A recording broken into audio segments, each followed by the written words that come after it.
Shalom, perkenalkan nama saya Eduardo Londilag, NIM 31220059, Prodi Pendidikan Biologi. Di sini saya akan menjelaskan etika Kristen dalam bisnis. Etika Kristen dalam bisnis merupakan tanggapan seseorang kepada kasih karunia dan pekerjaan Allah yang telah menyelamatkan kita dari dosa. Persaingan bisnis harmoni lupus atau manusia adalah segala bagi semuanya, yang artinya menjalankan roda bisnis tanpa mengenal kawan. Tinjauan umum tentang etika dari bisnis, etika yang harus dimiliki oleh setiap individu. Manfaat etika bisnis: yang pertama, menimbulkan kepercayaan atau menjalankan bisnis yang jujur. Kedua, menghasilkan keuntungan yang maksimal atau kepercayaan. Yang ketiga, terciptanya moral berhubungan dengan etika. Dikotomi etika dan bisnis. Etika dan bisnis selalu bertentangan dalam sejarah.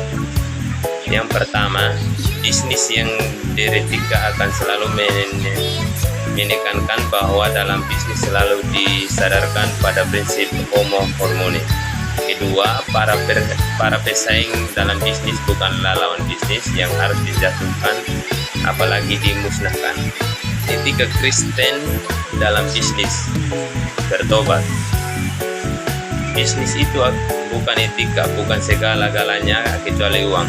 Pertama, bisnis bagi semua orang, sebagian besar keuntungan secara pribadi. Dua, tujuan bisnis yang sejati untuk kepentingan masyarakat orang. Tiga, kita mengajarkan manusia. Empat, prinsip-prinsip yaitu kebenaran, kebaikan, kasih tanggung jawab, kepedulian. Lima, kunci keberhasilan yang yaitu memahami penerapan prinsip-prinsip yaitu berdoa dan membaca firman Tuhan. 6. Etika Kristen adalah aplikasi nilai-nilai Kristiani terhadap persen pengambilan keputusan dan bertindak dalam kehidupan sehari-hari. Samuel 16 ayat 76, manusia melihat apa yang di depannya tetapi tidak dalam. Kunci keberubah yaitu tunduk dan tinggal di dalam Tuhan dan firman-Nya. Etika Kristen merupakan usaha untuk menjalankan bisnis. Etika Kristen bukanlah sekedar mengaplikasikan prinsip-prinsip. Di sini ada 5 fungsi dari bisnis Kristen. Yang pertama, membawa berkat. Yang kedua, melatih pembisnis Kristen untuk tumbuh semakin kuat dan iman melalui kegiatan bisnis yang mereka lakukan. Ketiga, pemasukan yang didapat di bisnis Kristen dapat mengalokasikan dana bagi pekerja Tuhan melalui bisnis yang dijalankan. 4. Pemasukan yang didapatkan cukup untuk memenuhi kebutuhan kita dan orang lain. 5. Mendapatkan keuntungan. Usaha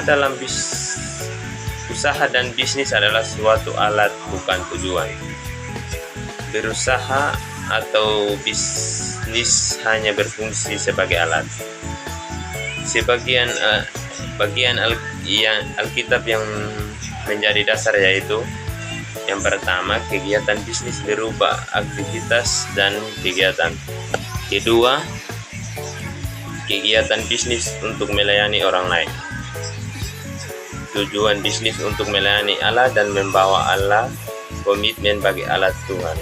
Ketiga, tiga perbedaan fundamental antara etika Kristen dan etika umum. Pertama, etika umum mengacu pada nilai norma yang berada pada masyarakat tertentu. Kedua, etika Kristen mengacu pada kebenaran prinsip-prinsip firman Tuhan yang berlaku secara universal.